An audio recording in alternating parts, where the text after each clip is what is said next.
holidays, and welcome to the MNmaxed podcast. We want to thank you for joining us, and you do so as we continue the Extinction Curse. We want to invite you to come join our Discord where you can hang out with us and other listeners of the show and chat about all sorts of things. If you'd like to throw a little financial support our way and help keep the show going, we also invite you to check out our Patreon. A shout out to our members at the big number level and above. Rock Jedi, Wolf, Blarnmus Slump, Emily S., Jason K., Just Mike Works, and Ross D. And now a recap of Session 46. Following the big fight with the Triceratops, we take an overnight in the crypt room where we killed it. Some redcaps come to the door and we do a silly barter. After the rest, we decide to go back into the 12 statue room to see what they all say with the Auridan cloak we got, which allows us to read the language. Terrible things happen and the statues seem to cast Phantasmal Killer on everyone. We run away. We go into another room and this one has some scorch marks and runes made of literal blood and shit. Gross. We move into yet another room and find a Zolgath, demon, and a huge stegosaurus. We try to talk them down, but in the end have to fight. Jeb goes down. Nonetheless, the battle is controlled reasonably well, and we stand victorious. You all stand in the room after felling your foes. Sound of gently trickling water into the pools. If you search Shrashek has a handful of things. The obvious one being a +1 striking spiked gauntlet. Those are just becoming ubiquitous with the Zolgath of this chapter. There's also a religious symbol of Zev Gabazeb, of course. Is it wooden? Yeah, nothing special about it in that regard. Don't care. I already got one of them. She also has this missive on her. It's written in some script that's both flowing and jagged at the same time. Wiz tries to read it. It's in Draconic. What a beautiful language. It reads, Mighty Shrashek, I humbly regret that I have not yet unraveled the secrets of the Moonstone pools within the temple.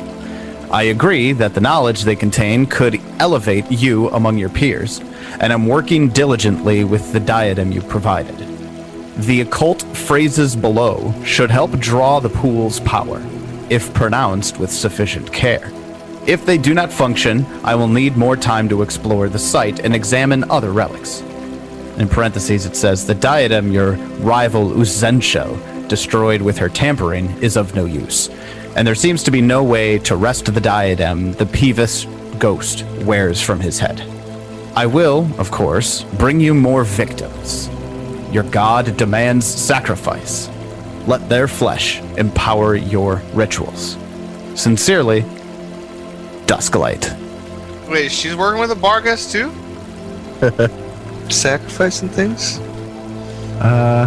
Didn't we get the diadem from the Peevish ghost? He gave us we took a broken we got a broken diadem. But didn't he say he was going to give us all of his mortal belongings as payment? But he asked us not to disturb anybody else's tomb, but we could take his shit. That's correct. The diadem was not among them. The diadem was not among them. Okay. Yep. I remember asking that because I was like, ooh, can I get to like a full one of these? But no. What was the Peevish's ghost name again? Ulthadar. Didn't we kind of piss him off last time we saw him? I feel like everybody pisses him off, so whatever. I think we piss off everybody else though, so it works out. That's true. That's true. Okay. I call out, Ulthadar, are you there? No response. Never mind. Start pissing in one of the pools and call it, Altadar, are you there? I'm desecrating your temple. He immediately shows up, hovering over the pools. What are you doing?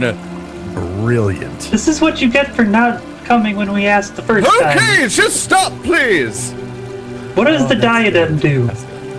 Get the elf to stop peeing at the Moonstone pool. I pick up the wizard by his shoulders with his dick still in his hand peeing. I just like spin him around so he's just peeing on the floor. Do you have any way to clean that? Anybody cast prestidigitation in this lot? I can, but I don't know if I would. Yeah, I will. The Wiz does. What do you want? You want to know more about the diadem? I hear you have one. He reaches his hand up and touches the circlet about his brow, and Is that thing actually real? I just assumed it was like part of your manifestation. it's fused with me. Oh, well, I see why you don't want to give it up. Well, I've decided. I had decided. He looks over at the wizard with like angry eyes to bestow it upon you to assist in saving this isle. Then why haven't you given it to us yet? The temple still has miscreants in it. And I'm not talking about you. Wouldn't that assist us with getting rid of them? No, there's no combat powers.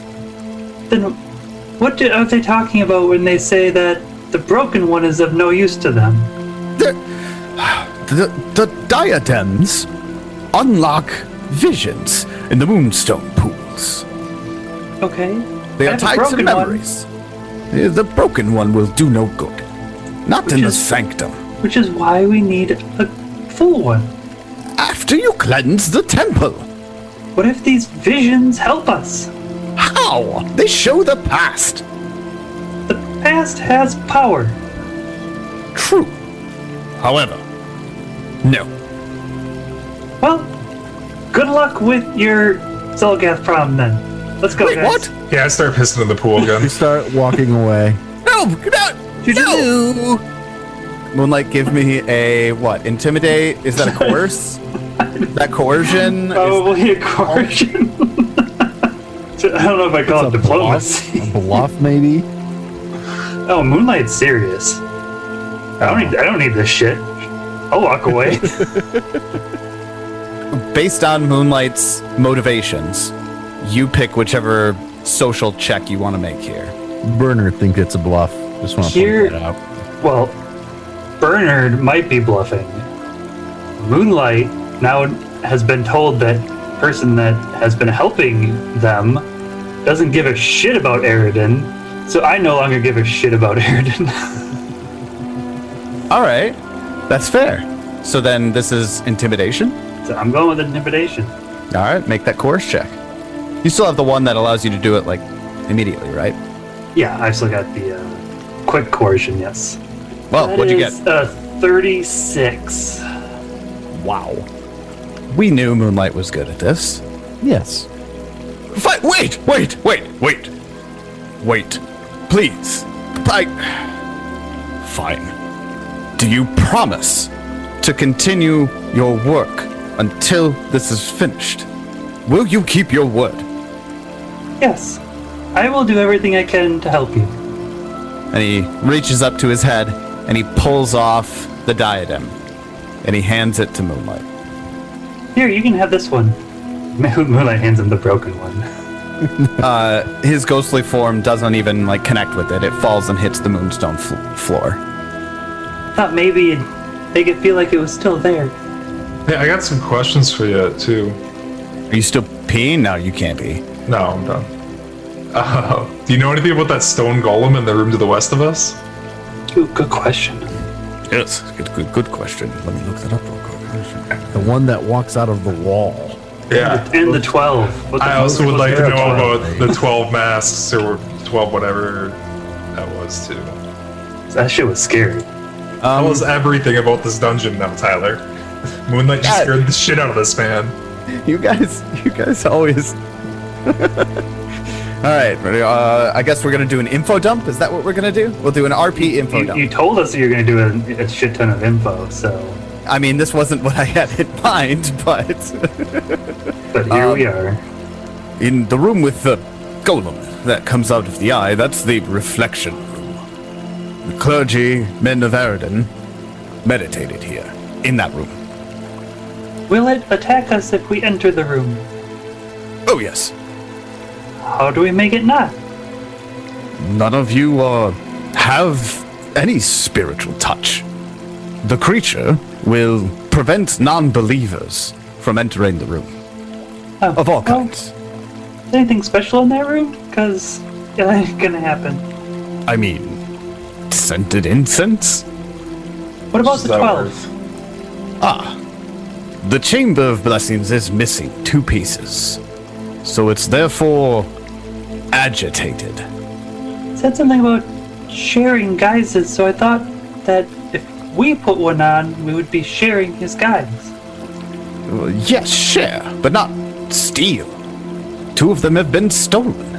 Therefore, it's, well, hesitant to allow that to happen again. How long ago were they stolen? They were stolen by that feline woman. Oh, her. We don't like her. No, I don't much like her either. She is basically plundering the Moonstone Hall for her own evil desires. And she's playing these Zolgas for fools. I mean, We're definitely they not are I was fools. just say that's terrible as I look at the bag that has all the moonstones. He's already agreed to give you anything you find in here if you help him out, so he looks annoyed at the fact that you pointed it out. But aside from that, ignores the comment. So, do we just leave that golem in that room alone then? It's supposed to be here? It seems like it's a guardian of the temple, so... Yes, it is a facet of the Moonstone Hall. Oh, good. It's I did not want to fight it. It's a feature, not a bug. That's what they all say. Well, let's go up these stairs to the east then. Return when you have finished, and I will show you how to use the diadem. Moonlight puts it on and stares into one of the pools. Does anything happen? No. You gotta speak those words. I closed that page already. Was there actually words on that page, or did it just say words below? Don't think the words were actually on the page. It says Page. the occult phrases below should help draw the pool's power if pronounced with sufficient care. I don't see any words below. Now, there's none on the handout, but on the opposite side of it, you see some phrases scribbled in. I would have told Moonlight those phrases. Random consonants and vowels in here. So, unglak ziguwa or ansugudaki.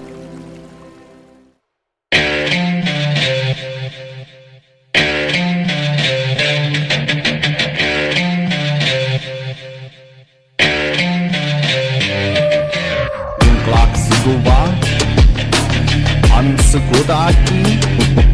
Unglak ziguwa. Unglak ziguwa ansugudaki. Unglak ziguwa ansugudaki. Unglak ziguwa. Unglak ziguwa ansugudaki. But they don't do anything. Are they in a different language, or are they still in Draconic? Still in Draconic. As the wizard looks at them, he kind of cocks an eyebrow and thinks, this is probably gibberish. Go ahead and give me an Arcana check. 23. These are bullshit phrases. There's no magic. In Draconic's really straightforward. When you have a syllable or a series of syllables, they have direct ties to the School of Magic. This is all just garbage. So, as David said, we head towards the stairs. There are 2 doors over here. One of them is vastly separate from the other. One is the door just like you've come across at the Moonstone Hall since your journey here. But the one to the east is an iron door set with a very large and complex-looking lock. Have we found any keys here? Can't remember. As you guys are examining that iron door, Ulthadar dematerializes from the Moonstone Pool room, the sanctuary, and rematerializes in front of this locked iron door. And he goes, "Be warned. The priests from after my time installed the doors unlocked to protect something dangerous. I don't know what it is, but I assume it's locked for a good reason." So, lock something in or lock us out? I don't know. Well, let's go south first then. He dematerializes again. I'll check this door for traps. 18. Moonlight will look it over. So. Somebody else. Get a 16. Looks good. Not trapped. I open the door. Peach Pie opens the door, and this room is awash in blood. 2 large steel wash tubs stand on the west side of this room, underneath ceiling hooks, holding tattered remnants of curtains. Didn't go the way you thought it did, would it? The tubs are half full of blood and meat. Oh, well, that's just disturbing. No creatures or anything, though? Not that you can see, no. Yeah, I could have done it without this room. Well, Like, we could have just skipped it. that's disturbing. Is there like a bookshelf on the other side? What is that? Oh, that's What's that? it's a rack with like folded garments stacked in that cabinet. Just like daily priest fashion. I have to say, as much as I find this room distasteful, just playing Peach Pie as Peach Pie, I don't think he'd care too much. And he'd maybe just take a little bit closer to look to see what the hell's going on here. Yeah, I was going to say the same thing for Moonlight to see it. For you, this is like seeing logs in a wood chipper for us. Like, it doesn't even register. It's like, I want to know what. I mean, you described it as meat. Moonlight wants to know what that means. So I get a 31. Moonlight only gets a 17. Well, Moonlight, the tub is probably like just over eye level for you, so it makes sense. You'd have to like get close and go on your tippy branches. But Peach Pie, as you lean closer, you notice, and it's still. The water in here is, the blood in here is still. But you notice a couple of toes sticking just above the line of blood. I pinch one of the toes and lift. You pull out what looks like is going to be a whole leg, but right halfway up the shin, it's just lopped off. I set it back down. Is it human? Definitely human, sorry. To be clear. Yeah. Bernard retches. You see Bernard like throwing up on like the side, like a baby, like on the side of your shirt. Just like.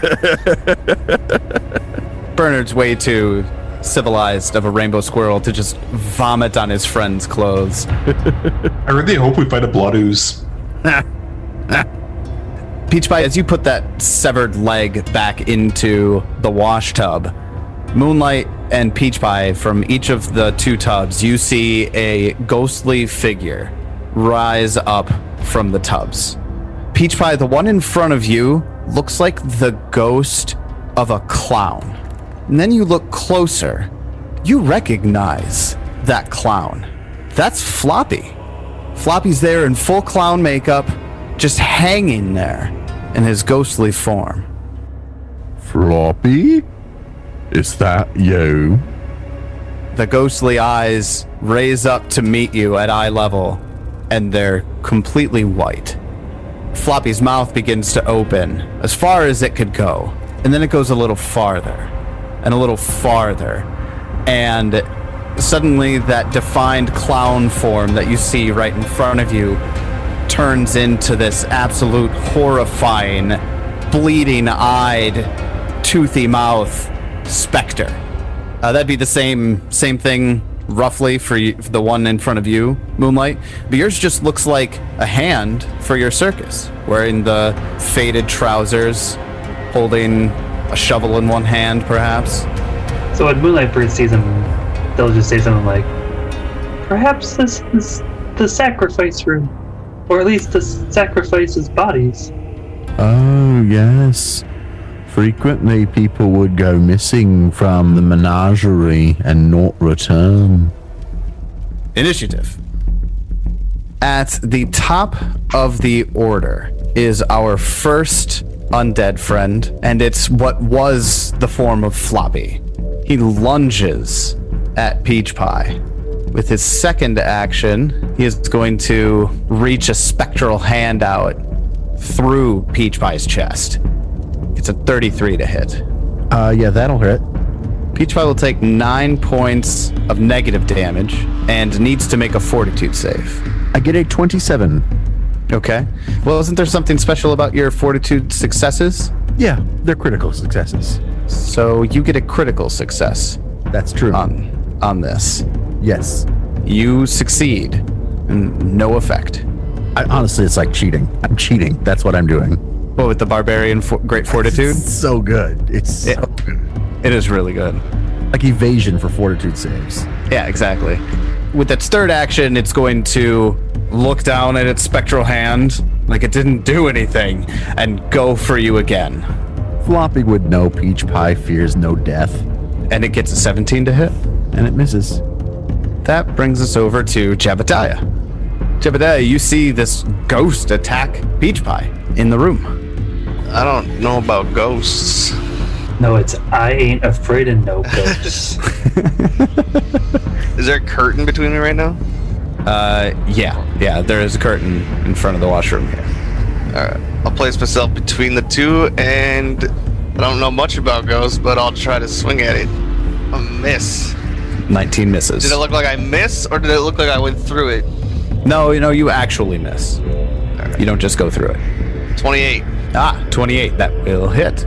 We'll try some magical slicing. 13 damage. 13 damage. Your axe just through the ghostly form, but it actually breaks that ghostly form apart, almost like you're slicing through smoke, and it slowly reforms again. Yeah, and Turtle's gonna walk up, and then she's gonna see what it is, and she's gonna know.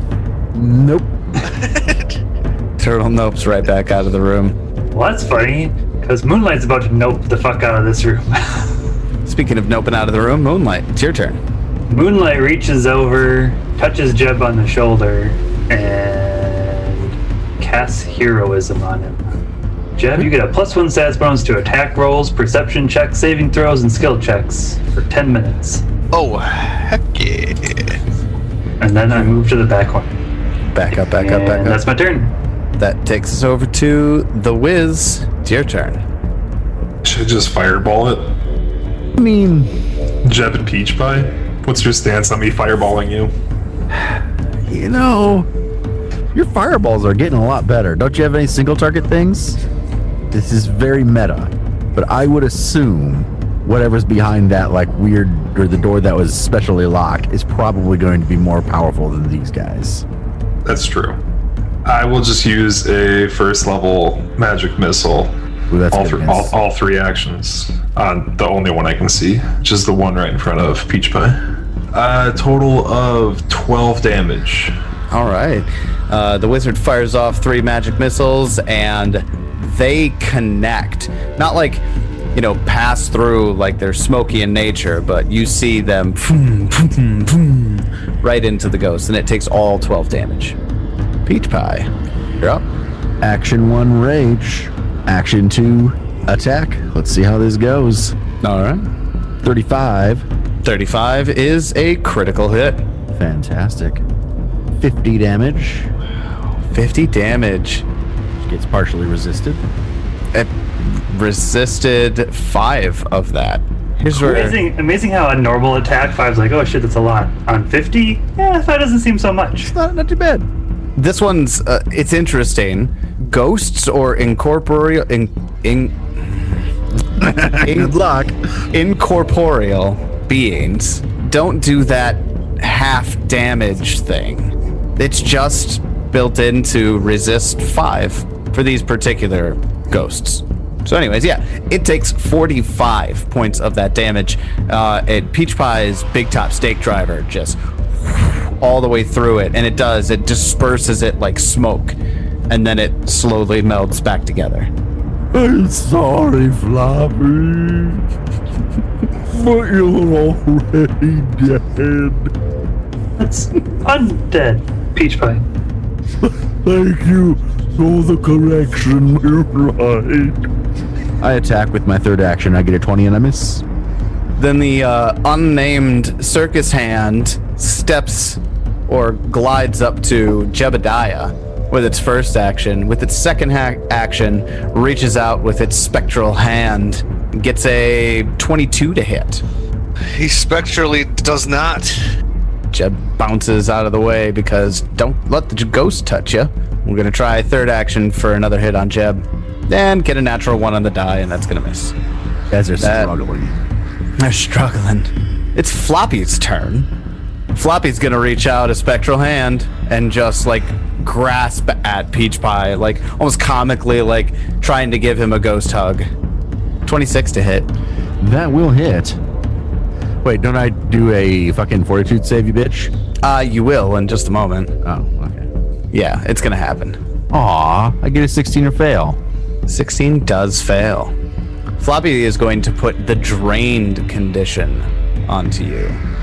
Oh, for God's sake. Drained, if you forget. You take a status penalty equal to your drained value on constitution-based checks. You also get a bunch of hit points removed from your max. But it's just you lose a number of hit points equal to your level times the drained value. So you're level 7, you will lose 7 from your max hit points. Then it's going to attack for a third time. Sorry, second time, because that was its first attack. Rolling that one, that's gonna miss. And why not? Let's do a third time. 16. Miss. All right. So that's Floppy's turn. It's gonna take us over to Jebediah. It's your turn. Well, try to finish off the one that's we've been attacking with the 34. 34 is a crit. Will end its life. Just have to ask, is it a crit because of the extra +1, or would have been anyways? That's a good question. Because of the +1. Aw, thanks. Yeah, right on the money. It's self-centered, but I needed to know. Am I making a difference? Am I making a difference over here in the corner? Jeb, how much damage did you deal? 32. Right. Well, it gets partially resisted down to 27. However, that doesn't matter. Jeb swings the war axe through Floppy, and Floppy disperses. I have to look at something here. Pretty sure Jason would have to be next to it, right? He would have to be up more. No, you're adjacent to it. Yeah, Jason Is just... he adjacent? They have to be adjacent to each other, I believe. Okay. Oh, yeah, no, they're not. Thought I'd get to use my fucking axe property. Oh, I see what you're doing. Okay. Nope, not this time, bud. It's pretty cool. You have 2 actions left, I believe. Well, let's continue to cleave through, huh? 26? 26 hits. I'll deal a little bit of damage here, and then we'll just... I'm smart. I'm going to just move around and flank and be done.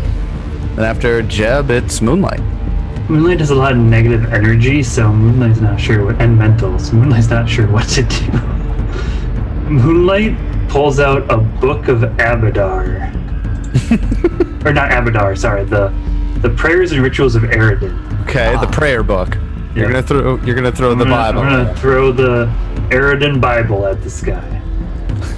I get a 19 on a die for a 34 to hit. Yeah, that's a critical hit, as we previously determined. All right, well, here comes 8d6 plus 8, 42 damage.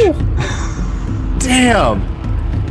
I don't want to get my description here mixed up in what properties this book might have for you on these throws, because it's not ghost touch or positive. However, the book seems to glow as it passes right through the head of the circus hand's ghostly form, and it looks like it took a lot. It takes a lot longer for that form to come back together after being disrupted.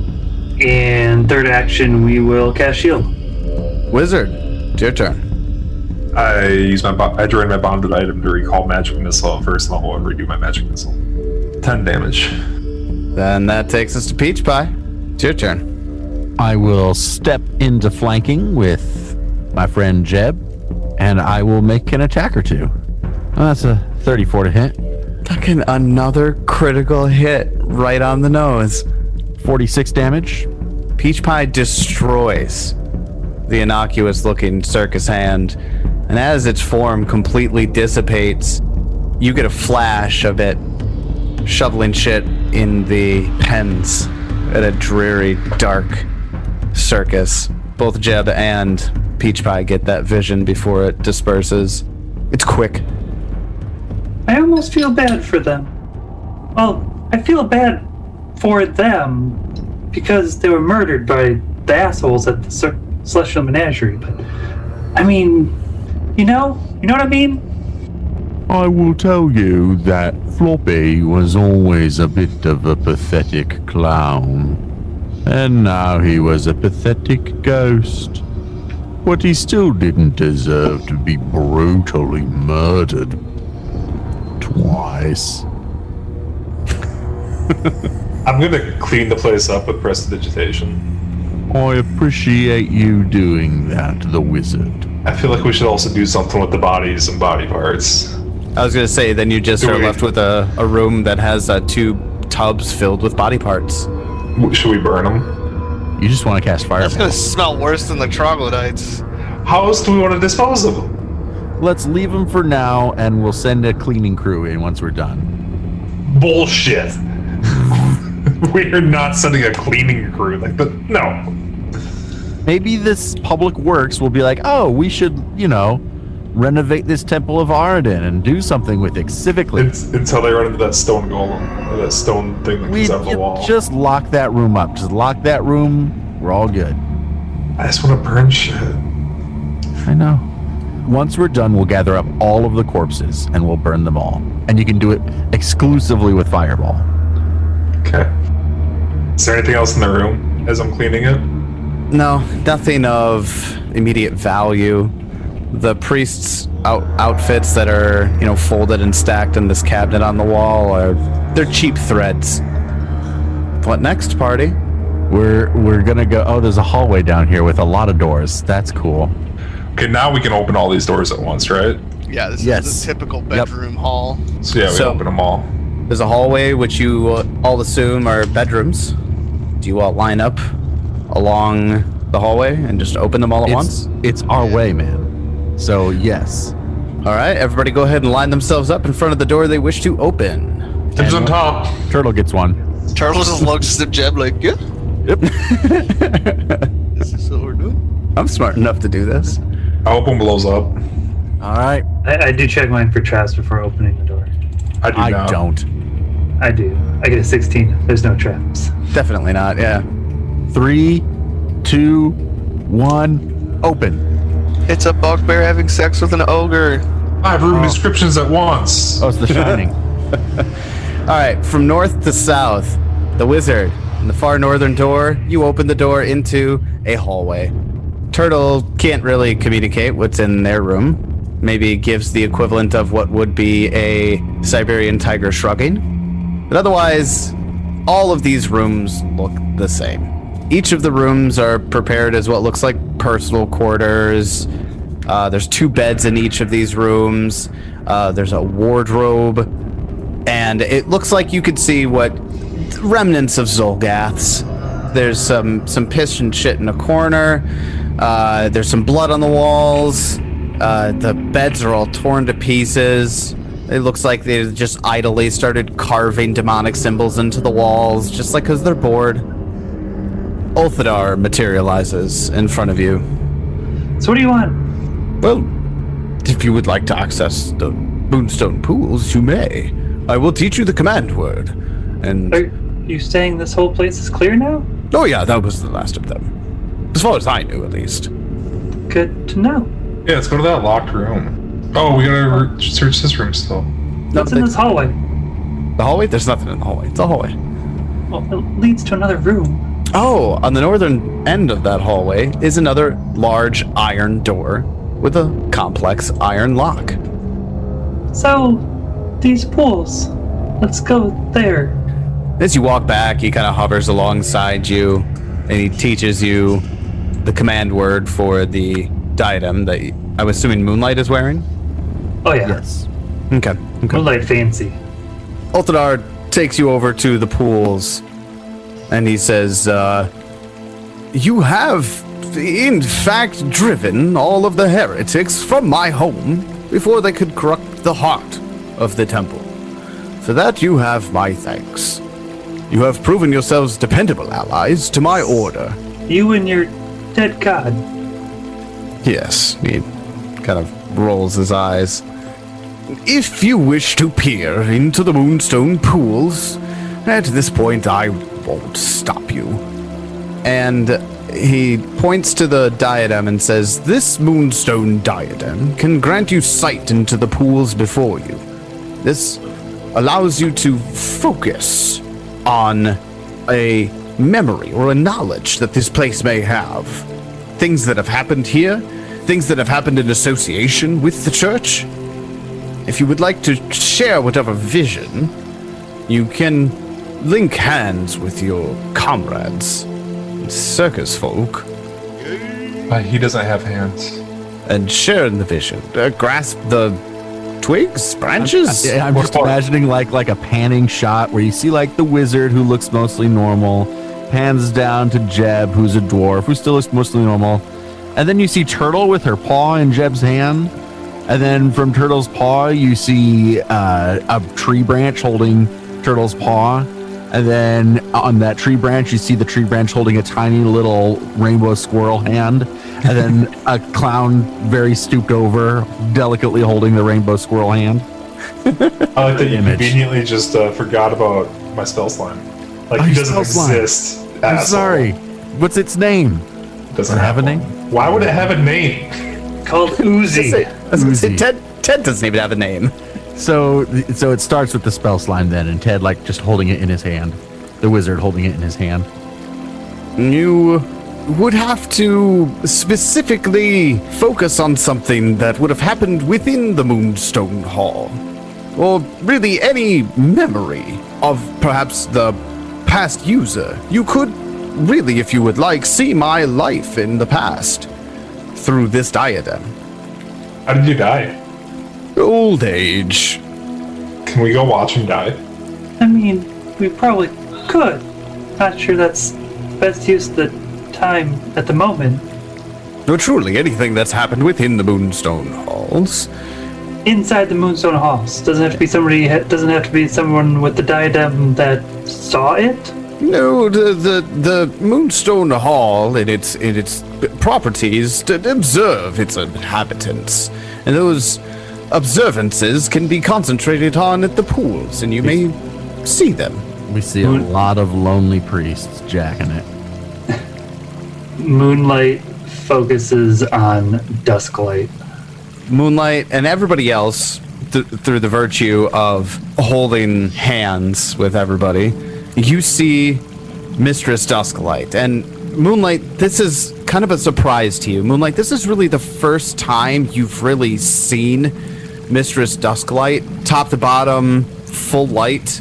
But you see Mistress Dusklight walk down into the halls from a spiral staircase after handing some what look like some sort of valuable items to an ether spider, actually, at the very top of the Moonstone Temple. And she's speaking to it.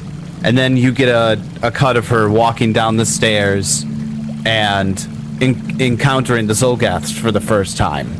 They're talking to each other, and you hear them work out a deal where Mistress Dusklight will bring the Zolgaths sacrifices to their god if they allowed her into the Moonstone Halls and to search it. And then you get visions of Mistress Dusklight just going through the temple and shoving valuable relics under her vest while the Zolgaths aren't looking, talking to Shrashek in the Moonstone Sanctum, telling her that there must be some way to unlock the pools and their power. You even get a vision of her going to the iron doors with a lockpick and picking them open. She actually opened them? She actually opened them. And enters into a room that has these opalescent stones in a spiral pattern in the floor.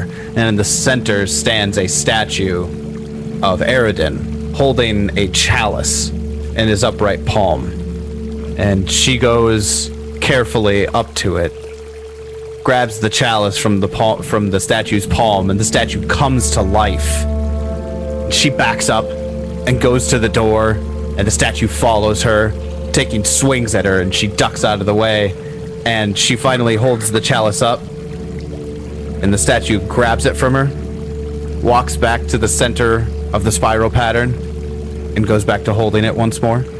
with her in the middle of the room. She kind of scratches her head, and then she leaves. Then we cut down to Mistress Dusklight and one of her thugs, her circus hands with the big cudgels, the shaved bald head.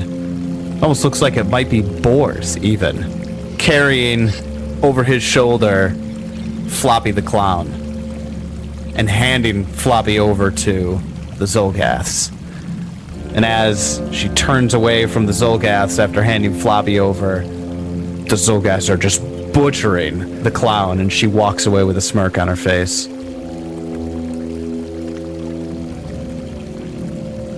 So after that all clears up, Moonlight focuses on Bubbles, just to see if anything shows up. Good idea. You don't get anything. How about the room with the 12 statues and Dusklight? Yeah, you said Dusklight stole those. Did we see that during the flash? During the montage, yes, you did see Dusklight steal 2 masks from the room with the 12 statues. It almost looks like a what are those that you find at the mask parties, the very prototypical masquerade mask? Masquerade mask, yeah, it's a masquerade mask with fine silks draping from it and colorful feathers. She takes that one and another mask from the merchant statue that's sewn with coins. When she takes the first one, nothing happens. When she goes to take the second one, you see it lurch out at her and she stumbles back, but then she rushes out of the room with the mask in tow.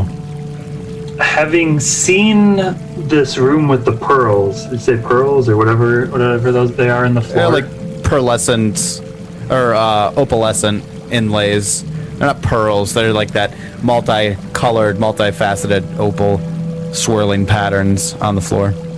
Try concentrating on that and just like rewinding until I see them lock it. Like trying to figure out like what they were locking in or out, or what it was before it was locked, or like the priests. Yeah, like why they locked this room up.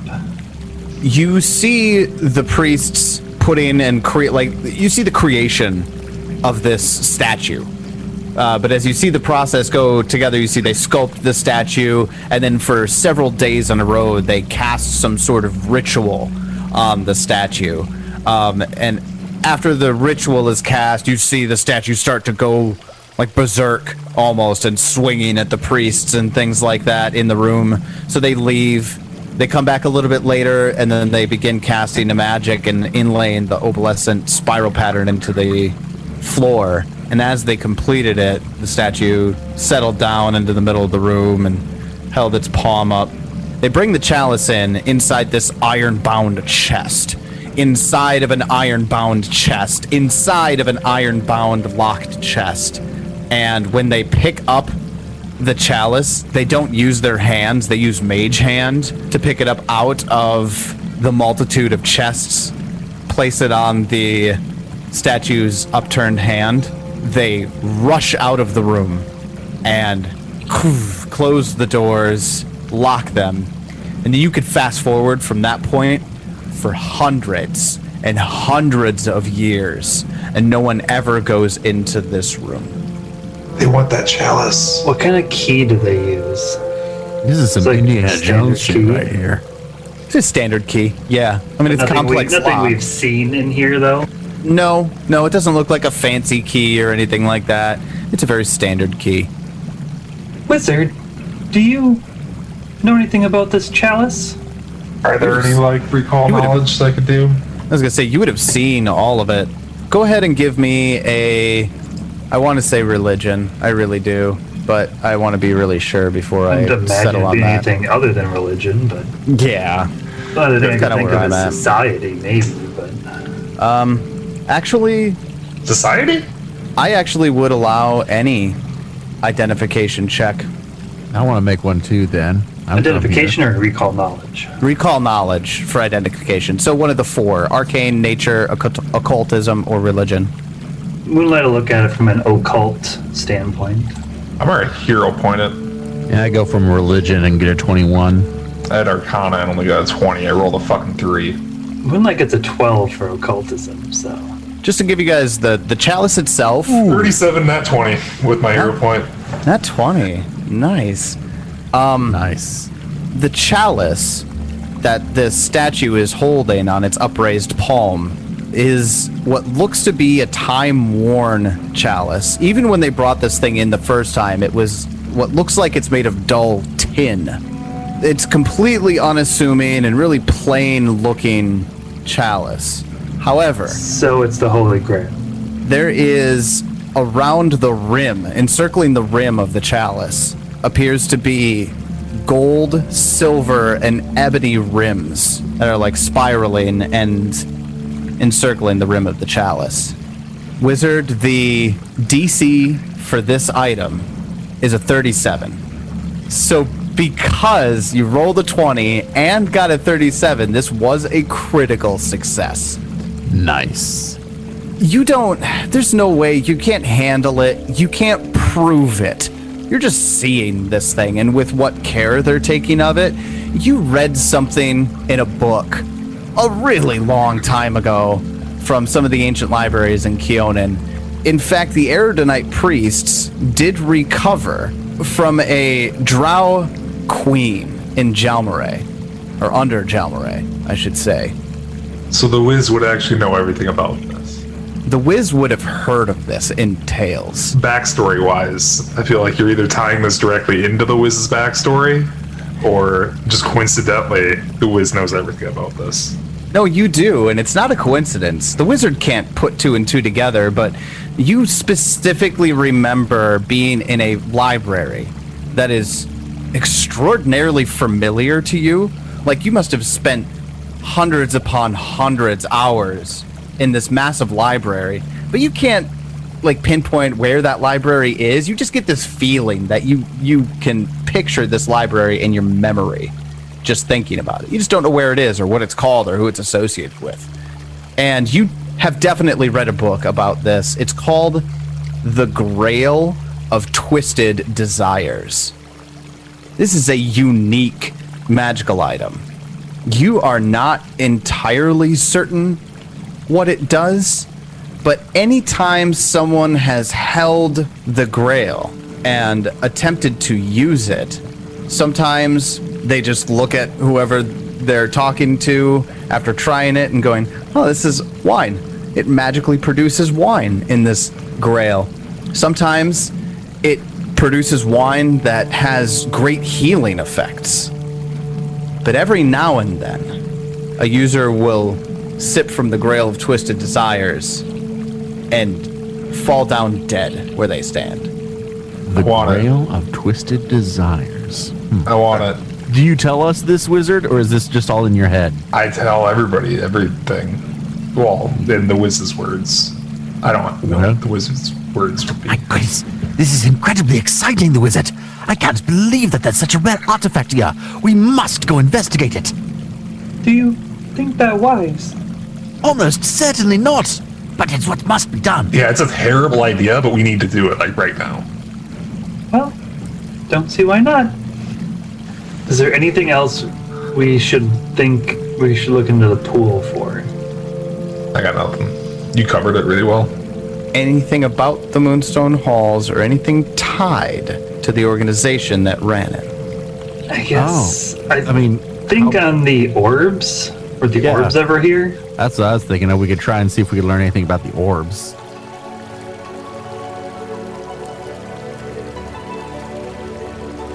Ripples appear on the pool's placid surface, and instead of being a memory in your mind, this one shows up in the pools.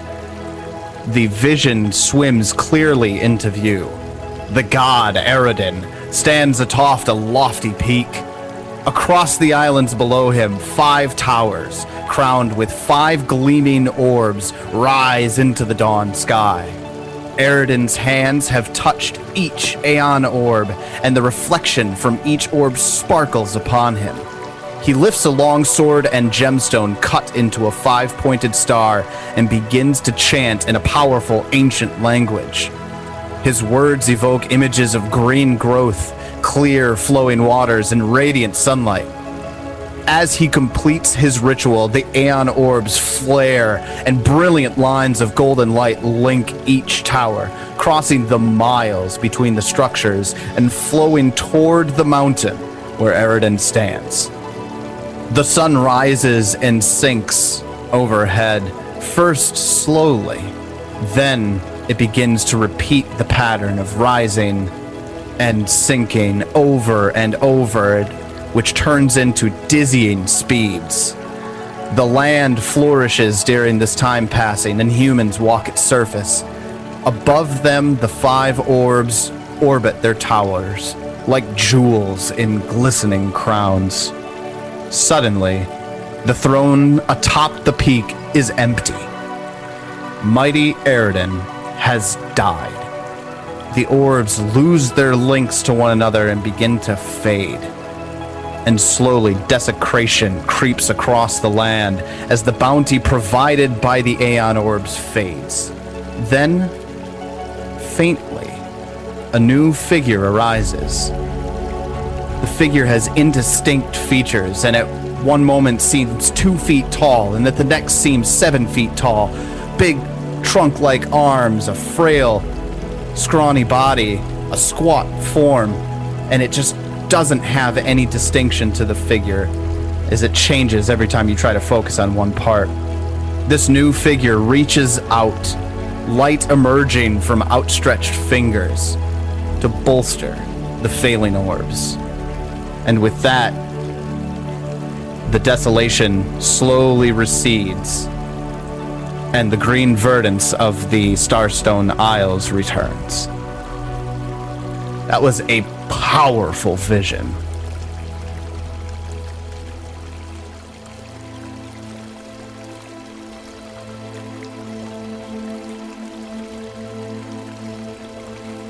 From the vision, could we tell where in the mountains this throne was seated? It was indistinct and vague, but anybody have lore Starstone Isles? No. No. That's hard to say. And Anyone? I know Go the ahead. vision was of the figure that arises is vague. Mm-hmm. I feel like it's us. Why do you say that? You know, he's like 2 feet tall, but then like really tall, and then a squat form, trunk like arms, and round body. I was sitting here Kind of like it was like morphing between our various visages. I was sitting here trying to think of You know how fucked up this is? I was say, you know how fucked up this is gonna be when we all die? Moonlight's like the only one left. We have new characters again. We just can't die anymore. That's it. Plot armor. We now have Finally. plot armor. Finally. That's why it was vague. You know, it can accept new character looks. Anyone who would like to, after that strong vision, to make a religion check or nature or occultism? No Sure. Arcana. 25 religion. I'll do a 27 nature. I don't know why. 25 occultism. Peach Pie, Jebediah, and Moonlight, you can tell that both from Eridan, when he was still atop the throne, and from the indistinct, vague figures, they all carry 5 pieces of a resonant reflection that you already have. You have one of them.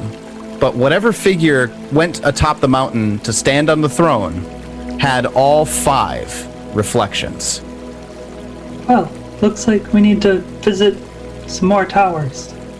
Ulthadar looks at you, and his eyes kind of are wide. Did you see that? Well, yeah. You do carry his reflections. You do carry the Aeon Orb's reflections. Well, one of them. One of them, yes. You must complete the task. You saw, correct? You saw. Well, yes, we saw. Why do we have to? Yeah, I think we're gonna do what we want. He Like, kind of like starts rubbing his chin, and he's like, I suppose you all do fit to an extent in each of Arodin's guises, despite not all being human. Yes, you see, we are going to be the saviors. And we're going to do it, you know, in a circus way. It's what we do. I've learned to accept this. We're not traditional heroes, you see.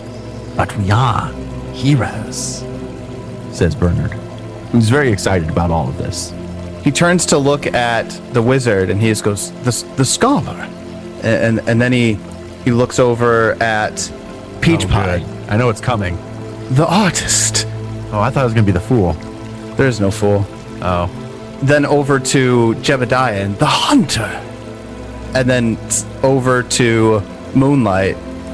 The sexy one. Yes, how do I fit into this? I don't know what guise you take. You are a conundrum to me. I am me. I do not need one of Eridan's guises. And you hear this whisper kind of faintly in the background, just yes. And Ulthadar's form, like static for a moment, just kind of like twitches and just goes, what is that? What was that? None of your business. From the tip of his hand, he holds his hand out in front of him, and his fingers begin unraveling in front of you. Like this ghostly spiral of wisp just starts at his fingers and overtakes his arms, and as it's like he's completely dissipating, his eyes look terrified, and he looks afraid right before his face dissipates into nothingness. You hear the whisper again, Moonlight. Yes, he sees the foolishness now. And he disappears. Oh, thank God that asshole's gone. Like, and I walk through his ghost and like wave my arms and like dissipate, and he Like while he's dissipating, Moonlight's gonna say something like, "Appears your task here is done. You can move on." Ulthadar's gone. So, this chalice. Yes, the Holy Grail. We're all gonna die. So that chalice. All Moonlight cares about is the guy's fucking god. God, he's annoying. He would do his expose and stuff. Yeah, he exposed himself to me multiple times. I don't like it. Uh-huh. Well, Moonlight, can you handle this door? Haven't had too much luck with that in the past, but we can give it a try. I get a 27 to start unlocking the store. 27 is a success. But you still have a couple of tumblers that are keeping this thing locked. That's not what my axe says. Iron door. You don't have to destroy my 21 with my next one. All right, for the listeners at home, we're going to skip the next 20 rolls while Moonlight tries to get a 14 or higher again. 31 is another 31. success. You need 3. See how quickly we can get this done. Nope. That's Ooh, four that's checks. not a critical fail. Does it reset if I get a critical fail? No, you break your pick. Oh, right. Oh, there goes a pick. There goes a pick. Snap. Do Uh, you have replacements? I had one replacement for that set. So that means you no longer have a replacement pick. For that set. This is Correct. an Infiltrator's pick set. Oh. There we go. Hey, there it is. Third one after many missed attempts. You managed to unlock the door. You go 2 for 3 and then 0 for 20.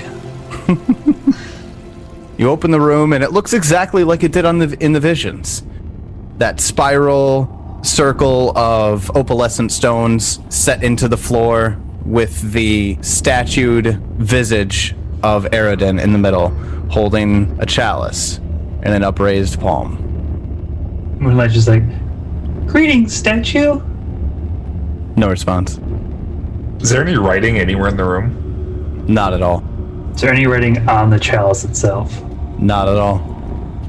If I detect magic, I'm assuming there's magic everywhere in the room. Oh, fuck, dude. This cup is so goddamn magic.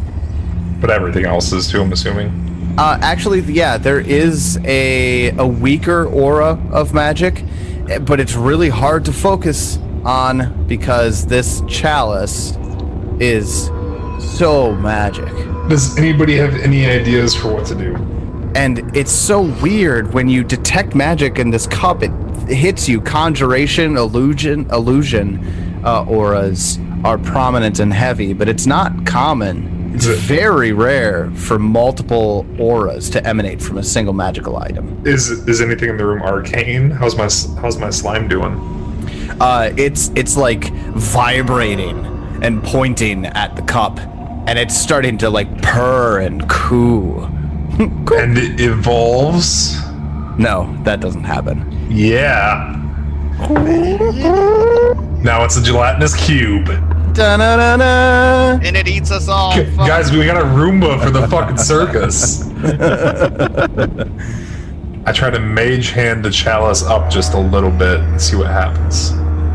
Wizard, when you mage hand the chalice up, the statue's hand follows it, so that the base of the cup is always on the statue's hand. I slowly move it away from it. And it follows it as far as it can until you move it out of its reach, and then its eyes snap to you. I move it right back into its hand. Its eyes follow the chalice back into its hand into the original position. That's my only idea, guys. What do you guys got? I wonder if it has something to do directly with the chalice. Like, if it goes into a bag of holding, can it still sense it? Who's gonna find out? I hand my bag of holding over to Peach Pie. Everybody get ready. So what's the plan here, guys? Are we sure we want to do this? I think the plan is to go up and try and like shoot. What if we all get out of the room and Peach Pie tries to put it in the bag, sprints out here, and we just lock the door and run? If we can't mask somehow where the chalice is, because it's crazy fucking powerful magical. It's like a fucking artifact. Yeah. Artifact. Why would we not want an artifact? Why would we not want that? What are we, level 6, level 7? Fuck yes, give us an artifact. Even if we can't use it because it might kill us, who cares? I would gladly die from an artifact at level 7. That's something you brag about. We're probably just gonna have to fight the thing. Yeah, I know. It's not gonna be pleasant though. I think the best thing we can do is get in position to attack it when it comes to life. Get in flanking. Get ready. Why don't we just tie it up with rope? Do you think we could do that? That'd be an interesting idea. We got rope. What if I try and tie it up without removing the chalice from its hands? Like tie its legs together, tie its shoelaces together. That's very clowny. That is very clowny. All right, I'll allow it. So like, it doesn't have shoelaces though. You'd have to like tie a rope around its ankles. I try and tie a rope around its ankles, and maybe try and tie a rope around its fucking arms. Okay. No matter how good you tie the knot, it would depend on the rope's hardness when it comes time. So yeah. Okay. So you tie a rope around its ankles and its arms. Say we put the chalice like directly into the bag of holding. I'll try it, but everybody get ready. See if that hides its magic. I doubt it. I'm gonna step out of the room. I want descriptions from everybody. Where are you standing in relationship to the golem, and what exactly is your plan before you execute it? So I am just to the south of the golem. I have one hand on the bag, kind of holding it open as it rests on the floor, and my hammer is in my other hand. I'm waiting for the wizard to mage hand the chalice into the bag, and basically as soon as that happens, left hand goes back on the hammer and attack if necessary. Okay. Jeb, where are you at? I'm behind the construct. So flanking with Peach Pie. Okay. What about Along Moonlight? with my turtle. Moonlight's by the southwest door, ready to dip the fuck away. All right. Wizard? Because Very nice. while they're gonna allow these guys to do this, they think it's crazy. All right. Fair enough. So, on the count of 3. Yep. I'm not in charge of these people. And mage hand the chalice, the holy grail, into the bag of holding. And as soon as you do, initiative. Yeah, I assumed. I was hoping not, but I assumed. As soon as the grail of twisted desires falls into the bag of holding, the golem comes to life. And with its first action, it breaks the ropes that are binding its hands, and it punches at Peach Pie At least it had to take an action. I knew we should have just manacled it. 43 to hit. Goodness, yeah, that's a critical. Peach Pie takes 48 points of damage from that fist. Okay. Give me a fortitude save. 30. You succeed. I critically succeed. Haha. Whatever it was. I'll tell you. It's going to use You its... have to. No, I don't. It's going to use its third action to punch Peach Pie again. No. Get a 21 to hit. Hey, that'll actually miss. Well done. After it swings Peach Pie and just connects right with Peach Pie's face, it's the wizard's turn. So the problem with hydraulic push is that it pushes it. That's all right. Well, I mean, if you push it while its legs are tied together, it might just end up falling prone anyways. That's fair. That's a good idea. Yeah, I'm gonna hit it with my 4th level hydraulic push. All right. Tell me, how does that work before you do it? So I do have to hit it with a ranged spell attack roll. Okay. How the fuck does a 28 miss a large construct? Time to leave, guys. Put it back. Yeah. 28 misses. Put it back. We're going to have to come back here when we're higher level. Put it back. Put it back. You have one more action, wizard. I smoke my pipe. Gotta get some of that sweet pipe smoke before your demise, right? Peach Pie, it's your turn. I reach into the bag, I pull out the chalice, and I place it back on his hands. Okay. And then I pat it on the head and say, sorry about that. I gather up my rope. Can't blame a guy for trying. And yeah, this is we're gonna put a pin in this. Come back to it in a few levels. Well, we have to come back with the masks at some point anyways. I want to see what happens when we do that. Fair. Disengage already? Yeah. It did. It did. Yeah, it absolutely did. It disengages as soon as you place the chalice Why back. don't we just fucking kill it? Because the 28 missed, Yeah, and but I'll beat it the was shit out of it when it's frozen. because as soon as you start attacking it, I bet you it attacks back. Probably. At least then when you can all get the jump on it. It's a bitch to hit. 28 missed. That means I have to roll a 12 just to hit. A 30 to hit? Is Jebediah hitting it? Jeb's hit now. Okay. It's taking his turn. Okay. Okay. We couldn't like patch Peach Pie up quick or anything. Still can. Okay, so real quick. Oh, you just swung it. I can heal him after. Peach Pie puts the chalice back. Technically, after that, it's Moonlight's turn. Oh, so yeah. Moonlight, before Jebediah hits anything, would you have done anything? Except for, let's not do this. Go. Whew, looks like it's relaxed. Let's get out of here. And then Jeb slices it. Yeah. Apparently. Gets a 30 to hit, which does hit. I don't like that I see that. Okay. Okay, I still have a turn. Hold on a second. Hold on a second. We talked about this at one point. The weapon has the magical trait because it has a fundamental rune on it. It's immune to magic, but we think that's bullshit. It would have actually taken 11 points of damage from that 16 that you dealt it. No, I'm sorry. 6 points of damage. So you deal at 6 damage. It would take 6 damage, yes. Cool. Yeah, we run away. Does it react? Are you going to do anything else with your remaining 2 actions? Yeah. You going to attack it again? I want to know, does it wince or anything from my... Oh, it's going to start turning toward you. Okay, well then immediately after I see that I've done a little pebble of damage off of it, I will look at Peach Pie and be like, yeah, let's go. And then Turtle will run out. Did it react to Turtle moving? No. I'm just going to go south of Peach Pie and hit him with a level 2 heal. Peach Pie gets level 2 heal. All right. Just the base.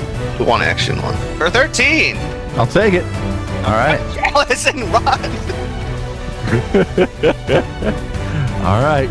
With its first action, it breaks the ropes binding its ankles. With its second action, it reaches and swings like a hook around Peach Pie. It has such long reach and punches Jebediah. Oh, Jeb. Jeb's gonna take 19 points of damage. That fist comes around, just boom, hits Jeb right in the side. Give me a fortitude save. 31. That's a success. 27 to hit. Hit. Fortitude save. 33. You succeed. You take 23 points of bludgeoning damage. Guys, I'm sorry. Now it's the wizard's turn. Angry. I move 10 feet over here and mage hand my bag of holding back to my hands. How much bulk is Bag of Holding? I don't know if you can do that with Mage Hand. I can. It's 1 bulk. It is. Oh, it is 1 bulk. Okay, got it. And heightened level 3 mage hand is 1 bulk. Got it. That's what I was looking for. Okay, then after the wizard, Peach Pie, it's your turn. With one action, I pick up Jeb. Okay. And with my second and third actions, I run out of the room. Oh, okay. Oh, Moonlight. The wiz is gonna say everybody run. Yeah, Moonlight fucking runs. I keep going. Close the door. No, don't close the door. We're gonna kite this fucker. I'm not fighting it. Cool. Keep running then. I will fight it. Well, let me figure out how far I can move. I'm just gonna keep hitting it with cold shit that slows it down. A lot of my ice spells deduct his movement speed though. Oh, interesting. Okay. So as long as I can hopefully hit them with something, I'm he's hoping gonna that keep he getting stops slowed. trying And to chase him. I'm hoping he's slower than me too. I have a 30 movement speed. So Moonlight's done running. Yeah. Jed? Okay. Jeb is under the arm of Peach Pie right Yes, now. that's true. Jeb, how much do you weigh? What's your bulk? You could. Yeah, you could carry him. It'll be okay. At 6.3 is what I weigh. I mean, wear, and then Yeah. whatever I weigh up. So I'd probably be encumbered, but You what does that absolutely do? would be. Slow, Yeah. how fast? How much does that slow your movement down? Good question. Encumbered. You could probably get us out. I'd love that I'm probably still faster than Jeb. You're clumsy 1 and take a 10-foot movement penalty to all your speeds. I don't know. I'm not still faster than Jeb. Your speed's 20, right, Jeb? Oh, it's only 20. Yeah. Mine's only 25, so I'm not faster, but still. So you and I we could be like all the way down here into the bloody room. Where'd Moonlight run to?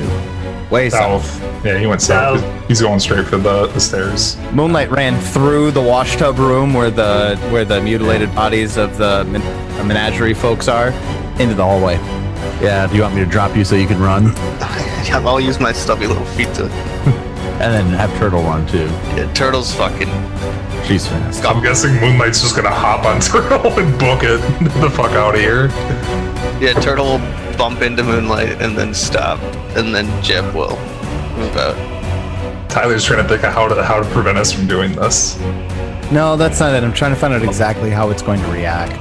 Because we don't have the chalice, right? It has the chalice still? It has the chalice. It has the chalice now.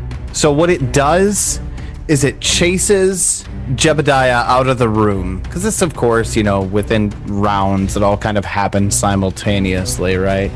As you all leave the room with the spiral, it stops at the doorway and then uses its remaining actions to return to the center of the spiral. And then it's my turn. And then it's the wizard's turn. And I'm exactly 30 feet from where I believe the chalice to be in its left hand. Okay. I mage hand it to me, and I start running. Okay. The wizard mage hands the chalice to him and runs. That takes us to Peach Pie. It's your turn. You're in the room with the tubs where the menagerie folks were, just Yeah. to the south of the hallway.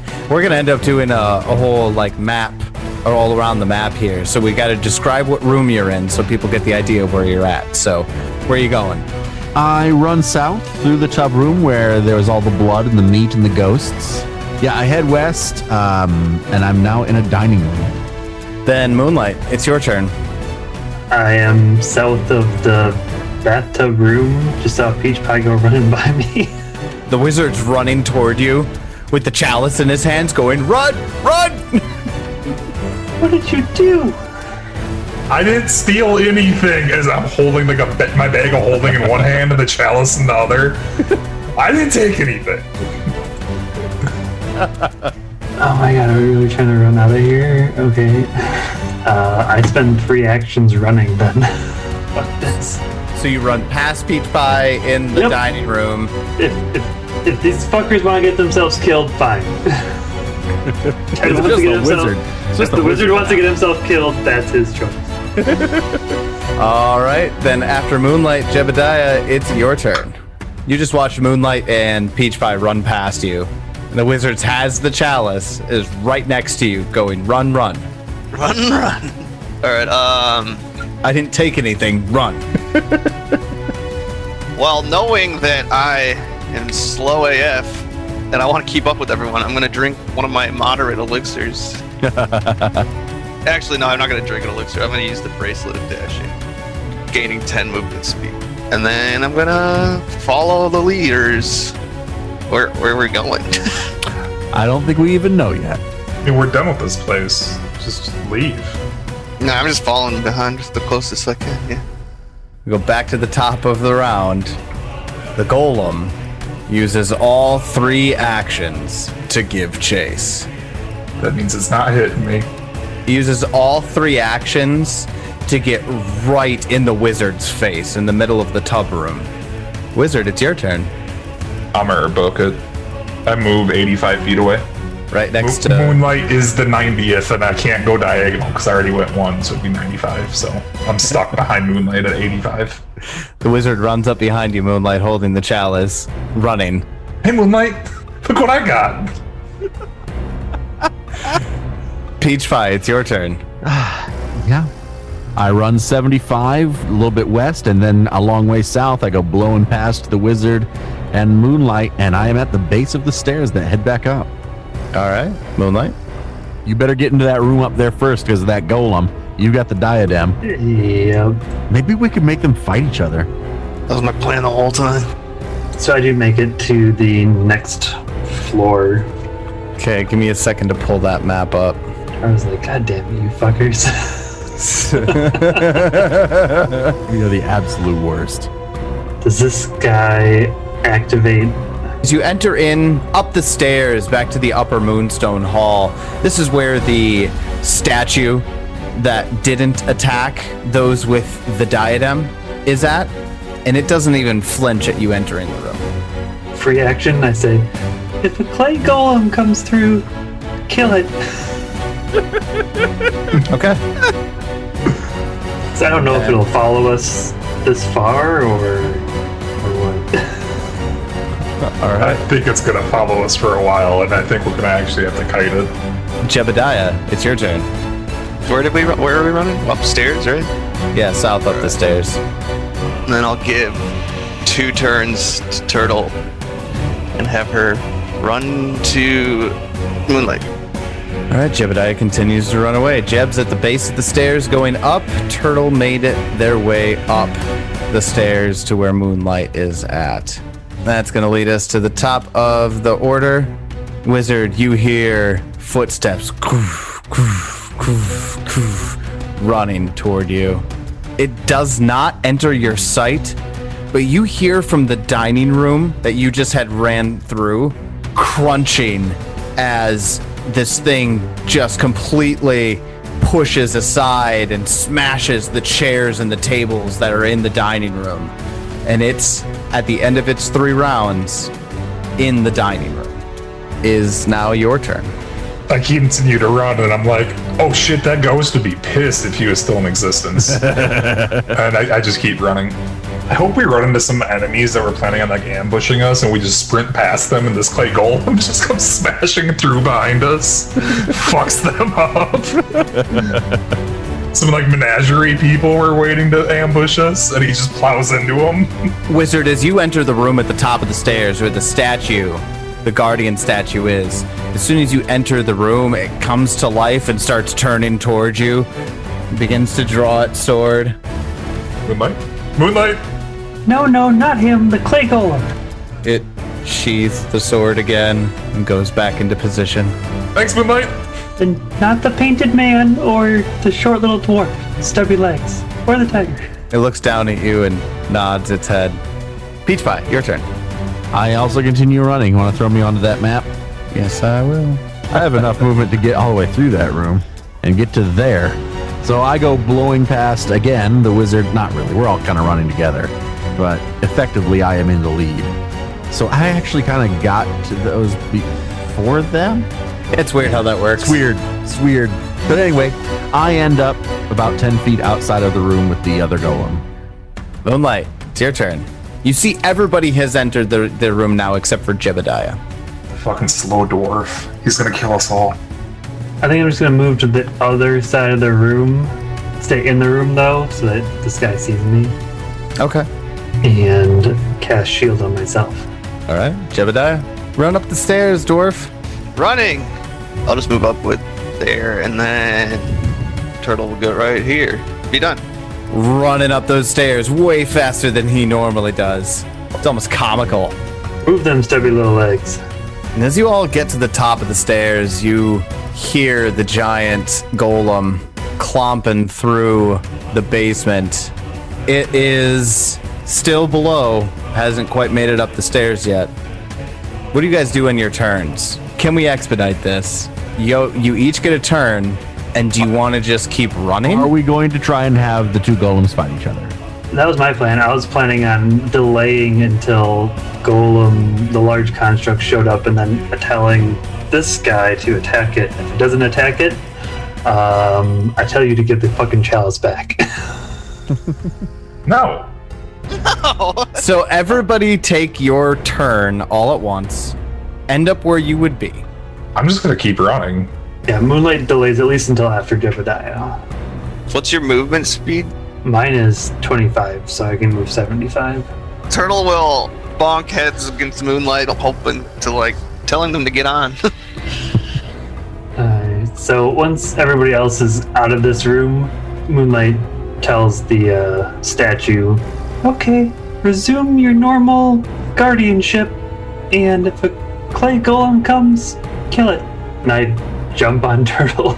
Oh boy. Okay, give me a sec. I suppose Turtle can't actually move right now, so... Is this thing gonna jump up through the ceiling?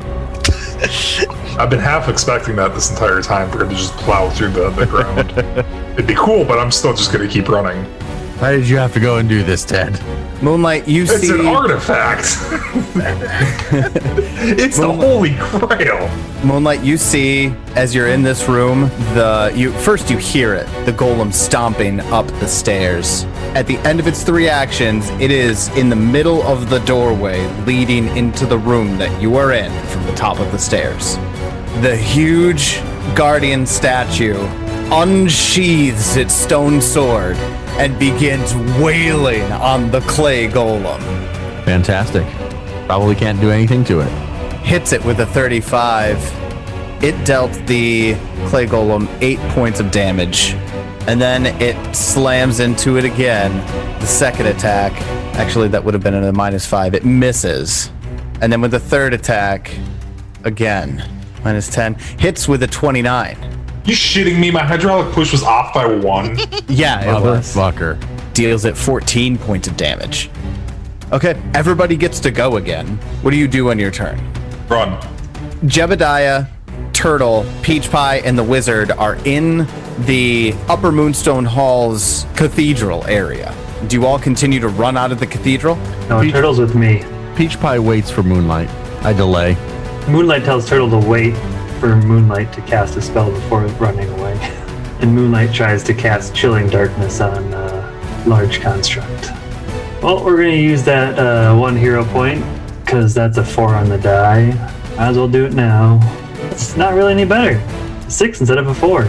I miss. There goes a level 4 spell. Yeah, I missed mine by 1. It was... Now, run! Turtle can use that movement speed to get into the room. Moonlight on Turtle's back. Run out of the room after the failed attempt at casting Chilling Darkness on the clay golem. Peach Pie, do you want to do something Yeah, specific? now that I see Moonlight running, I guess I'll continue to run as well.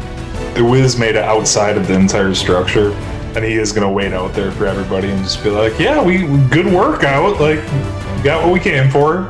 I kind of want to try to fuck it up in this long straight line, hit it with a couple hydraulic pushes and shit, or try to. Let's say try to. Everybody's all where they should be by the time that it gets to go again. I think so. Aye. What happens? It clomps through the room with the statue guardian, and you still hear the steady steps go through, but you still don't see it quite yet. And it had enough room to get past the Stone Guardian. It did. Stone Guardian did not position itself very well. Everybody's turn again. What are you doing? And I keep running. I feel like, yeah, we need to get in this, like, long, straight hallway. So, like, as soon as we can see it, we can just start peppering it with Spells? Yeah. I mean, Ray of Frost is 120 feet. Hydraulic Push is 60. Moonlight, as you're passing through the room with the eye, that at the upper Moonstone Hall in the atrium, you hear down one of the side hallways to the north a familiar voice. Oh, There you are! I forgot about him. And Givzeb is walking, and holding on to his hand, you see like a foot tall with one little tiny leg, one that's longer than the other, awkward, like gnarled looking branches for arms, and a knot for a head, holding Givzeb's hand. And as soon as you come into sight, it goes, Moonlight! Moonlight! Who the hell are you? Moonlight! I advise running. It's coming. We're coming! Well, keep up. Then it stomps along, and you hear it crash through the door, Jeb, do you move back with us? Yeah.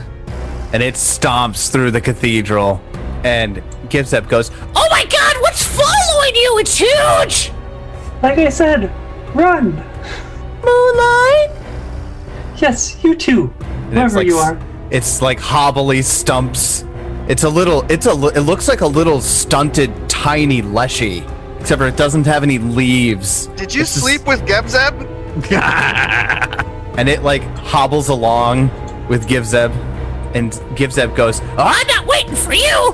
and it gets up and lets go of the small leshy's hands and starts flying ahead of it, and it limps along towards Moonlight, just going slow. Gives up. I don't advise getting too far ahead of us, though. I don't think the guards would take too kindly of you exiting without us. Do something about it! It's terrifying! Yes, it is. Is everybody in place? Yes. Okay. I'll grab we this haven't- little weird ass thing that can't run and put it in my Not pocket. since it moved again. I mean, I can see it. I can attack it now. Can't see it yet. Oh, you can't see it yet? I'd have to move. According to Which, on my turn, I mean, if Moonlight says Oh, that's it like, can see it. yeah, I suppose, just barely as it's like stomping through the cathedral, you can see like a sliver of it. According to the game, it's in line of sight. According to Fantasy Grounds. According it's to in line Fantasy of Grounds, sight. it's in line of sight. And I'll give it to you from where Moonlight positioned themselves, yes. I mean, Yeah. that's just you Might- positioned the golem. I was already where I was. So. I know, that's what I'm saying. So on my turn, I would move behind Moonlight and then fire off a Ray of Frost at it. Okay, go ahead and roll the hit. I'm gonna fire off a 3rd level Chilling Darkness at it also. Nope, not gonna hit. I did hit with my Ray of Frost. Wizard hits with a 32. Stop where you're at. Don't roll damage. Okay. I need you to roll 5d10. No matter what your Ray of Frost does, roll 5d10, and that's the damage it's going to take. 28. Interesting. So I don't even roll my normal damage, it just takes 5d10. From a single target, cold or water spell. Yes. And that Ray of Frost hits it and clips its shoulder, because you just can barely see the thing, but you see it. And you see it freeze the clay, and some of it just starts crumbling off. Not enough of it though. So everybody got their actions? I think Peach Pie will spend his action. I'm going to pick up that weird little stumpy thing with one hand and throw it in my pocket because it can't run. And then I am going to spend one action to battle medicine myself. And I do crit on that, thank goodness. Guys, we got this. That will be the end of my turn. It's not Drunker Highted saying it. We got this. I'm curious to see if it's slowed now that, because Ray of Frost, is that automatic slowed or just on a critical hit slowed? Just on crit. It doesn't slow it. It slows its movement speed. I was gonna say it's like a -10 movement speed on a crit. On a crit, yeah.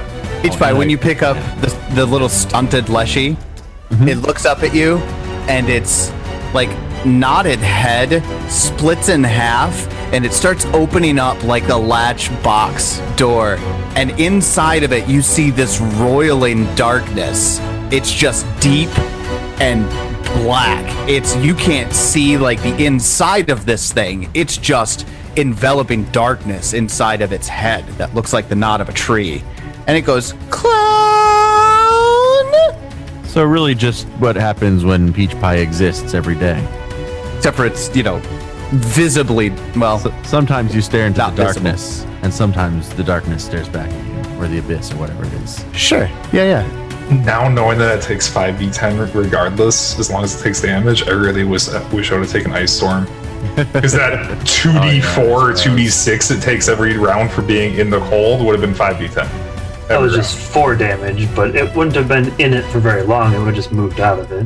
I mean, once it gets up into our faces, I would have just cast it like right on it. So really quick, Tyler, do you need like a save from me or something, or is this? No, not at all. This is flavor. The fuck I'm is very clone confused. used? That's okay. It said clown. I said clown? That said clone. It sounded like clone. Anyway, yeah, I'm done. Golem's turn. All 3 actions. It stomps through the cathedral and over the Eye of Eridan towards the party. And it's about 15 feet away, right at the entrance of the Moonstone Hall. Wizard, it's your turn. I drop a Rhyme Slick. Okay. I'm wishing Chill Touch actually chill. Big cold, right? So it's a 15-foot burst. I'm gonna have it so that it's right between Jeb and the golem, so that the 15-foot burst ends right in front of Jeb. Okay, so that need to make what kind of save? It's a reflex save. I dropped it on him, and he critically failed, Yeah. The clay golem rolls a 1. which means 2d4 cold damage, so it's going to be 5d10. Yep, it'll just... It is a basic reflex save. Does that double on crits That then? doubles on a crit then. Crit fail, right? This takes damage from, replaces the damage from any So it won't cold crit. effects. It won't crit. It'll Okay, just well, be fine. it does fall prone for critically failing that. That I will give it, because that's a physical effect on the ground, because And it's this icy is now. And this is all difficult terrain. It's icy now, right? It's all icy. It's difficult terrain. Yeah. So yeah, absolutely, that would fall prone. I'll take prone in difficult terrain because it's going to take 2 of its actions just to 3 evac. Well, 2 to get into range. Not a bad 5d10, 34. It takes 34 points of cold damage as its feet start frosting over all the way up to its knees, and pieces of it crumble away, and it slides and slips and falls on its ass. Peach Pie, your turn. Rage and ready action to attack. Okay. Moonlight. Ready action and then rage? Yeah, that's it. Sorry, thank you. Ready action to attack and then rage. Can you do that? Yeah? Can you ready action and then do something after the ready action? Well, I mean, ready action creates a reaction Yeah, based creates on a a trigger. And you Okay. can use a reaction when you're raged, but you can't use a concentrate trait action Right. when you're raged. So in that order, he would have to ready and then rage. If he raged, It's he silly, wouldn't but- be able to ready. But are you concentrating the entire time you're I ready? feel like you'd be concentrating until your ready to action goes off. So raging Nah. would end it. Rules is written. I looked into this because when we talked about this when it first happened in the wolf Rules fight, as intended, it's not supposed to be possible. no, but it's We're rules as written group, so fuck intended. exactly where rules is written. Fucking send it. Fucking send it. David, you put that in the podcast. Fuck rules as intended. We're written. Moonlight. Not always true. No, it's not. That critical failure was great. Yeah, Moonlight has That was fucking clutch. one more cold spell. Here it goes. Nope, can't roll over a fucking 6. So that's a big old miss. Another chilling darkness gone. We got Ray of Frost, right? Nope. Not an occult spell, I don't think. Then I will move away. Then after Moonlight, Jebediah, it's your turn. Ray of Frost. Action pointed. Do it. 27. So close. Specifically because it's prone. 27 does hit. Don't roll your damage, just roll 5d10. 25. Nice. Straight average. And I'm back up a little bit. Average is better than rolling 5 on 5d10. And this Ray of Frost hits it right in the chest. And at this point, after taking several hits of cold damage, that's just frosting through, and you see crumbles of clay coming off of it as it's lying prone on the ice slick. Wait, Jeb, why are you getting behind me? You're supposed to be in front of me. Don't worry, I'm You're supposed to be in front of me. This didn't want it to be. The Wiz is panicking. Jeb, what are you doing? On its turn, it uses its first action to stand. Second action, I take my readied action to swing at it, 40. Okay. and I will get a 31 to hit. 31 hits. I will hit it for 21 damage. And then as it moves through my space, I also use my attack of opportunity on it. That's two different reactions. Yeah, no, That's right. Damn it. I only got one I was reaction. sitting in my head like, I'm going to double hit it. Ha ha ha. And then I realized, oh, wait, no, never mind. So I didn't even need to ready action. I could have just used my attack of opportunity. Nope. Yep. So for the clay golem, first action to stand up, second action to move 10 feet, third action to move 10 more feet, and now it is in reach of the wizard. Yeah, I don't like that. It's my And turn, right? it's the wizard's turn. Nothing Yeah. in between him and the golem at this Well, point. I'm gonna put Jeb and Moonlight between us by moving 30 feet back, and then I'll fire off a. Everything I have left is spell attack roll, so I might as well just do a Ray of Frost. Ray of Frost. That one. That one. Yeah, Okay. that sucks. Peach pie. All right. Well, let's just take some swings, see how it goes. That's a 19 and a miss. Yep. Swing 2. That's a 20 and a miss. Swing 3. That's an 11 and a miss. I rolled very poorly. That is the end of my turn. Yeah, tell me about it. All right, Moonlight, it's your turn. You guys, at this point, I just want to set the scene as the golem is standing just outside the front doors of the Moonstone Hall. You guys are in the courtyard outside of it, and everybody is running and shooting spells at it. Moonlight, what do you do? Moonlight throws a book at it. I hit it for 15, which it resists a bunch of it. Yeah, it takes 5 of that damage. You hit it with the book, though. I hit it with a book, and I move back. All right, Jebediah, it's your turn. Ray of Frost. Action pointed. Wait, you already used that. You gave me one. Oh, I did. That's right. Oh my God. That's I rolled okay. the exact same thing. God damn. Woof. After stand my ground. The clay golem moves forward. I'll take my attack of opportunity on him. Yeah, you will. Hit with a 30. Yeah, you will. Deal damage. That's 28. Nice. Okay, hold on. Yeah, you'll have to fix it. So I should deal 23 damage, or probably 18 damage out of that. It's crumbling apart, and as it's walking by, staring at the wizard, it completely walks by Peach Pie, takes another chunk out of it.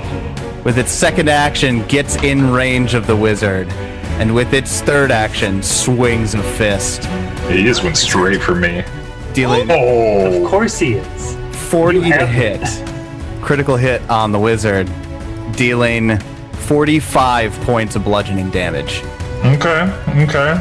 I have 15 HP. It's the wizard's turn. Eyes getting farther away.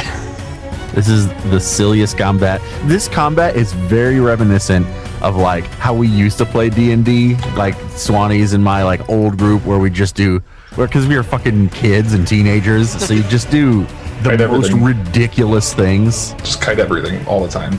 I'm gonna drain my bonded item for my second level spell. This is my last use of drain bonded item across all my spell levels. Wow. And I'm gonna bring. This is the first time I've used them all. I'm gonna bring back Rhyme Slick All right. and drop another second level Rhyme Slick. Well, first I'm gonna move 30 feet away. So, Okay. Rhyme Slick is a 60-foot range. It gets a 34 on its save. Ooh, it was almost a critical success. Yeah, it's the only thing I had to avoid is a critical success, so it still takes 5d10. 23 damage. Is it dead? No, but it is Okay, then I'm gonna put that circle falling down. to pieces. I'm gonna put that circle down then. Peach Pie, it's your turn. Yeah, so I don't think I can charge through difficult terrain. So instead of doing sudden charge, I am simply going to move up to it. Yeah, you can. It's charges. The rules is you just take 2 moves. Yeah, you just take 2 strides. Yeah, There's it's not nothing- first edition. Oh, well then I'm able Doesn't- to. Yeah, then I'm able to do it.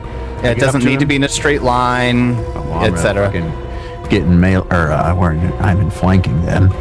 What Moonlight's not carrying anything. Moonlighting. I have made it very clear I'm carrying that staff at all times. Oh, that's right. And it works as a club. You're right. Never It mind. works as a staff.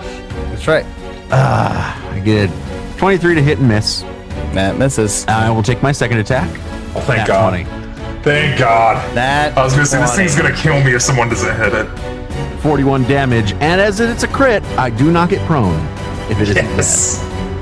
Well, Peach Pie comes up and kind of, slips a little bit on the rhyme slick, just rears the big top stake driver back and cracks this thing right in the middle of its back. And as soon as he does, it shatters into thousands of tiny, icy clay pieces. It's dead. Wow. Hey guys, look what I got. And I hold up the chalice. In your bloody hand. I'm just covered in blood. Could you throw a book at the wizard, please? Don't, you'll kill me. Moonlight crits on that shit all the time. Wow. Fucking wow. Knock the wizard out. That was ridiculous.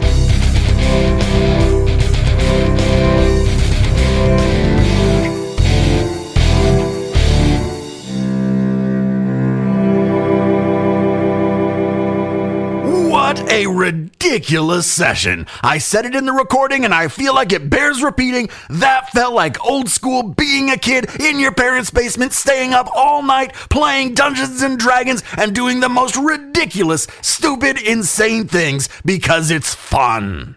This is why we play TTRPGs. We hope you have a great and safe holiday season, and we'll see you again next time as we continue the Extinction Curse. And until then, may you have many great and astoundingly fun adventures of your own. It's your turn.